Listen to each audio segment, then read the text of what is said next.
Voilà de retour, chers téléspectateurs, toujours sur le thème activité de vacances, le secret pour des enfants heureux et occupés. On a posé les bases, maintenant on entre dans la phase pratique du sujet et nos invités sont là et croyez-moi, ils ont des pépites à partager. Alors installez-vous bien pour ceux qui viennent de nous prendre en marche et pour les autres qui étaient avec nous depuis le début, n'hésitez pas à participer, à réagir sur le thème en envoyant des messages, des questions, des conseils, des activités via WhatsApp au 07 87 81 18 81, le 07 87 81 18 81. L'émission continue et c'est maintenant que cela devient intéressant. On parlait justement des écrans. Donc, vous avez donné un peu quelques astuces pour pouvoir gérer ou contrôler le temps d'écran d'un enfant. J'aimerais aussi qu'on parle de quelques erreurs que les parents font sans s'en rendre compte. Si vous en connaissiez pour donner des tips aux parents. Mais les erreurs dans quelles... avec, par exemple, les écrans, peut-être que trop frapper les enfants pendant des vacances ou les empêcher de bien jouer. Parce qu'il y a des parents, il n'y a pas de limite. Toute l'année, tu dois étudier. Est-ce que... les cours de vacances, quelqu'un me disait que c'est un peu... C'est pas nécessaire. Il y a un temps pour les cours, il y a un temps... Donc, laisser les vacances aux enfants, peut-être 2 semaines, 3 semaines avant, laisser étudier. Qu'est-ce que vous en pensez? Est-ce que vous êtes de cet avis-là? Alors, pour moi, il n'y a pas de fausses notes. Ça dépend de la vision que les parents ont pour leurs enfants. Et quand on a une vision, forcément, on met en place des stratégies pour faire réussir son projet concernant ses enfants. Après, il faut savoir aussi prendre en compte, comme je dis, la vie des enfants eux-mêmes, parce que c'est les premiers concernés. On ne veut pas leur imposer toute chose. On veut qu'ils s'épanouissent et qu'ils en tirent le meilleur. Pardonnez, regardez bien la caméra pour nous dire ça, parce que c'est un statut visé. Si, c'est un statut visé. Donc, oui, comme je disais tantôt, vraiment, il faut tenir compte des avis des enfants, c'est important. Parce que c'est des personnes, c'est un être humain, en fait, avec des sentiments et puis un désir aussi de s'épanouir et de devenir une personnalité demain. Donc, on l'aide à se construire. On ne vient pas passer ses frustrations ou passer ses rêves à son enfant, parce que ce n'est pas forcément les mêmes capacités et tout ça. Donc, voilà en gros ce que j'ai à dire à ce niveau-là. Du coup, qu'est-ce qu'il faut faire pendant les vacances? C'est un moment où il faut qu'ils se relaxent, qu'ils fassent des choses qui leur plaisent ou que vous leur fassiez découvrir des choses intéressantes pour eux, toujours en vision, en ayant en tête, comme on a dit, le projet qu'on a pour eux. Et à côté de cela, il faut fixer toujours des règles. C'est normal, c'est des enfants. C'est une éducation qu'on leur donne. Donc, il doit y avoir toujours des boundaries, comme on dit. Donc, on fait ça jusqu'à une certaine heure. Et à un moment donné, il y a le moment pour jouer, pour s'amuser. Il y a un moment, selon le projet qu'on a, de faire ce projet-là, de poser des actions, en tout cas concrètes, pour que ce projet-là aboutisse. Donc, il faut toujours, comme je dis, de la balance. On fait les choses, mais à dose. Et on connaît son enfant, donc on connaît ses capacités. On sait, bon, il a une grande capacité à apprendre, donc on va maximiser. Oh non, il est plutôt efficace lorsqu'on fait telle activité à tel moment et on maximise également. D'accord. Si on a une question WhatsApp, on peut l'écouter à n'importe quel moment. J'aimerais qu'on parle maintenant du camp de vacances Mi-Adja. Oui. C'est une création qui vous est due, n'est-ce pas? Exactement. Donc, ce sera à San Pedro. Avant de parler de la date et tout ça, j'aimerais que vous nous parliez de ces... Où on peut parler maintenant des choses sérieuses. Bon, on écoute la question, allez-y. Bonjour, alors moi c'est Kadi Touré et je sais que pendant les vacances c'est vraiment pertinent pour les parents et les enfants d'apprendre à se connaître, mais aussi d'être exposés à différentes activités et cultures. Moi je me rappelle par exemple mes vacances les plus mémorables c'était au Sénégal à l'île de Gorée. J'ai eu à passer du temps avec ma famille, c'était super, mais j'ai aussi eu à apprendre sur nos ancêtres et à voir un différent paysage. Donc je pense que c'est important d'être exposé à différentes choses, même si c'est pas forcément, ça peut être Bassam, ça peut être un autre environnement, mais voilà. Donc je pense que c'est vraiment important de passer des vacances ensemble en famille.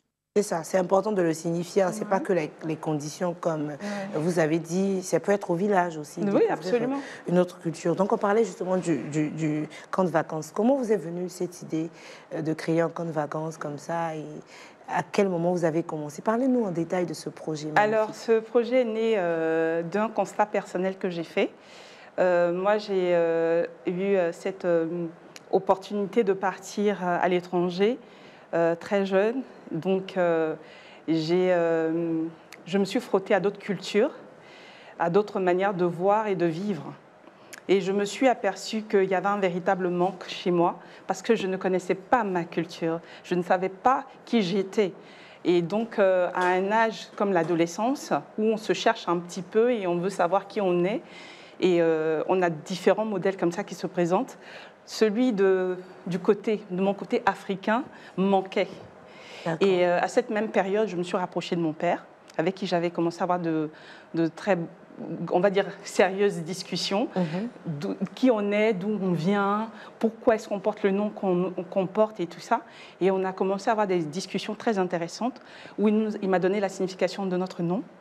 Et j'ai compris beaucoup de choses. J'ai compris que la manière même dont je me comportais sans le savoir était due aussi au nom qu'on m'avait donné en fait. C'est ça. Et donc, j'ai commencé à enregistrer comme ça nos conversations et tout ça. Et quand il est décédé, désolée. Ce projet est né en fait de me dire, on est nombreux aussi en tant qu'Africains qui sommes expatriés. Et il y en a, enfin je reviens chaque année pratiquement en Côte d'Ivoire et je vois que nos jeunes de plus en plus manquent ce côté-là. On est en Côte d'Ivoire, mais on ne connaît pas la Côte d'Ivoire. On est en Côte d'Ivoire, Abidjan, mais on ne sait pas en fait exactement qui a vécu là, comment ça s'est créé cette ville, c'est basé sur quelles coutumes et tout ça.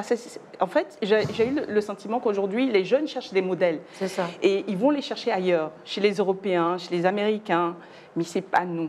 C'est ça. Et à travers Miadja, on a voulu vraiment faire découvrir la Côte d'Ivoire autrement. D'accord. On écoute la question et puis on revient parler de l'événement. Salut, moi c'est Fatime. Quand j'étais petite, j'aimais pas les vacances. J'aimais pas du tout les vacances parce que mes parents me voyaient toujours après Juillet chez mon oncle. Et je détestais aller là-bas parce qu'on allait pour étudier le Coran, parce qu'on est musulmans. Mais maintenant, je vois l'importance. En grandissant, j'ai vu que c'était très important d'avoir une éducation religieuse.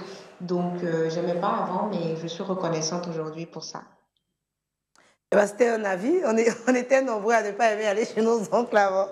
Ou la nourriture, pour moi, en tout cas. Moi, personnellement, j'ai envie de renchérir ce qu'elle est en train de dire. Et je pense que les parents devraient faire attention à ça. Voilà, des fois, éduquer son enfant, c'est lui apprendre des choses qu'il n'a pas forcément le désir. D'accord. Parce qu'il ne comprend pas la valeur derrière. Mais quand on grandit et qu'on est face à certaines situations de la vie, on se souvient de ce qu'on a appris et on comprend. Et moi, ça m'est arrivé, par exemple. Comme je vous l'ai dit, j'ai eu certaines discussions très intéressantes avec mon père. Et quand je suis passée par des moments difficiles en Europe, je me suis rappelé ces conversations-là. Je me suis rappelé quand il m'a dit que nous, dans notre famille, on est des insaisissables. Les situations ne nous dépassent pas, mais c'est nous qui dominons les situations. Et quand j'ai vécu des moments difficiles, que je me suis rappelé cela, j'ai eu la force de me lever à nouveau et de me battre, en fait. De me dire, ça, c'est pas ma portion que d'accepter des choses, des fatalités de la vie ou des choses comme ça qui m'arrivent et de dire, il n'y a pas d'espoir. Donc, j'inciterai beaucoup les parents à vraiment le faire. Éduquer, ce n'est pas facile, mais ça paye. Donc, donnez la possibilité à vos enfants de connaître votre histoire, de connaître vos origines, et puis d'apprécier. Et forcément, il y aura des merci, de la reconnaissance à la fin. Merci beaucoup. En tout cas, merci, maman. Encore une question ou un message? Allez-y, on écoute. Bonjour, je suis Marie Dastan. Mes vacances, quand j'étais petite, je les passais avec ma grand-mère à Yopougon. Voilà, chaque vacances, ma mère m'envoyait là-bas, chose que je refusais, mais bon, j'étais petite, on m'obligeait à chaque fois, suivi des pleurs et autres. C'était comme ça pour moi. C'est tout. Elle n'a pas tiré de leçons. Alors, pour ça aussi, je dirais aux parents de faire aussi attention. D'accord. Parce qu'il y a des bonnes choses qu'on peut apprendre forcément et il y a des choses aussi où il faut être en alerte.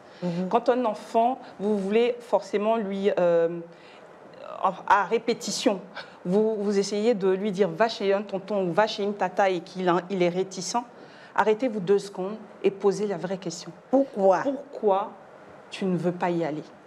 Et il faut écouter les réponses des enfants. Et quand on vous donne la réponse, ne jouez pas ne mettez pas la tête dans le sand, dans la terre, et de dire non, j'entends pas, c'est pas possible, je ne veux pas y croire. Il faut écouter les enfants parce que des fois, il y a des histoires. Ah oui. Et malheureusement, il y a des histoires qui ne sont pas belles à entendre. Et quand c'est comme ça, il faut aussi retrousser ses manches et puis poser des actions fortes. Merci beaucoup. Voilà. Alors le camp, vous nous aidez aussi à replonger dans la culture, à visiter de beaux endroits. Et San Pedro, c'est une très belle ville. Moi, je conseille tout le monde d'y aller. Donc le camp se tiendra cette année là-bas. Oui, cette édition, on sera à San Pedro. Donc, on a 2 vagues qu'on a prévues. Donc, la première vague, c'est du 14 juillet au 27 juillet et la seconde vague du 28 juillet au 10 août.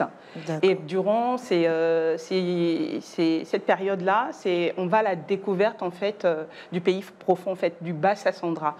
Pas que de San Pedro, on va aller dans les villes alentours. On a prévu pas mal d'activités où on a intégré les us et coutumes de la région. On revient à des jeux plus traditionnels qui étaient pratiqués depuis les temps ancestraux. On a mis à contribution les notables même de la région pour qu'ils viennent conter aux enfants. Les histoires qui racontent comment est-ce qu'on célébrait le jeune homme, la jeune fille et quel type de cérémonie était en place pour les mariages, pour les alliances, quand on demande pardon, qu'est-ce qui se faisait en fait en termes de danse, qu'est-ce qui se pratique et qu'est-ce qui se pratiquait. Et la nourriture, pareil. Donc, on a touché comme ça différents domaines. C'est vrai que c'est vaste, c'est intéressant, c'est riche. On n'a pas pu tout faire, mais en tout cas, on a mis le maximum de choses en place pour que les enfants vraiment aient cette soif-là. En tout cas, qu'on déclenche chez l'enfant ce désir-là de vouloir poser des questions après quand il rentre. Papa, chez nous, là, c'est comment? Chez nous, on fait comment ça? Parce que ça, c'est ce que j'ai appris. Et c'est combien d'enfants vous attendez? Alors, sur la première vague, on est déjà sold out. Voilà. Mais sur la seconde vague, on attend environ 14 enfants. 14? Oui, c'est assez. Ah, ce sont des camps restreints. C'est des camps restreints, justement. C'est pour ça qu'on appelait camp. Parce que, voilà, on voulait que les choses soient faites de manière professionnelle, dans un cadre très sécurisé. Donc, l'hôtel qu'on a choisi a été basé sur ce critère-là de sécurité, d'être sûr qu'à chaque moment, on sait où sont les enfants et on sait avec qui ils sont et ce qu'ils font. L'âge? L'âge, c'est entre 6 ans et jusqu'à 13 ans. Et comment cela se passe? Par exemple, si un parent décide de souscrire à ça, on commande... Alors, je vais dire, il y a une avance à payer ou est-ce qu'on prend les enfants? Au point où on en est, nous, on veut le cash. Hein. Donc, il n'y a pas d'avance, on ne peut pas payer en 2 fois. On peut faire en 2 fois, mais il faut être sûr de soi, quoi, parce que là où on est là, il faut venir régler tout de suite. Et puis, ça part super vite, en fait. C'est bientôt, donc le rassemblement, c'est où? Alors, le rassemblement, on ne le divulgue pas parce qu'on va que le donner aux parents qui auront vraiment montré leur intérêt et auront mis la main à la poche. Il y aura un groupe WhatsApp qui sera créé et on donnera les informations au fur et à mesure. Le numéro, j'aimerais qu'on donne les informations du prix aussi en PV. Dans ce qu'on va faire, alors je vais donner le site internet, c'est www.miadja en un. Vous allez là-dessus, vous allez trouver toutes les informations qu'il vous faut savoir et les numéros également à appeler. D'accord, donc je rappelle que c'est du 14 au 27 G pour la première vague et la deuxième vague du 28 au 10 août 2025, c'est le camp Mi-Adja et c'est à San Pedro. On voit l'affiche sur l'écran pour ceux qui regardent. Voilà, vous voyez l'affiche, regardez, faites des captures d'écran. Si vous êtes sur Facebook, sur Instagram ou sur TikTok, profitez, c'est incroyable. Tu veux dire merci à quelqu'un rapidement? On va terminer l'émission. Tu voulais saluer qui? Ton coach? Vas-y, fais vite, rapidement. J'aimerais dire merci à mon coach Bailly Prince David. Et puis merci aussi à mon coach Loukou. Ensuite, merci à mon père, M. Kadjo Stanislas. Ça fait 600. Voilà, chers téléspectateurs, notre voyage touche à sa fin. Mais si cette émission s'achève, la réflexion, elle, ne fait que commencer. Nous avons entendu des voix vraies, des récits riches, des expériences de cœur qui nous rappellent que les vacances, ce n'est pas juste du temps libre, c'est une opportunité précieuse, une chance de semer chez les enfants des graines de joie, de curiosité, d'amour et même d'avenir. Que vous soyez parents, tuteurs, grands-pères, grands frères ou simples voisins au grand cœur, rappelez-vous, chaque geste compte, même le plus simple. Un moment passé à jouer, à écouter, à guider les enfants peut devenir un souvenir d'enfance éternelle. Alors que vos vacances soient belles, grande ou modeste, organisée ou spontanée. Offrez à vos enfants ce cadeau inestimable, du temps de qualité. Merci à nos formidables invités. Merci à vous d'avoir regardé. Merci pour votre fidélité. On se retrouve très bientôt pour une nouvelle émission. Et n'oubliez pas, on est désormais sur le canal 337. Bye bye. Prenez soin de vos enfants et de leurs rêves aussi.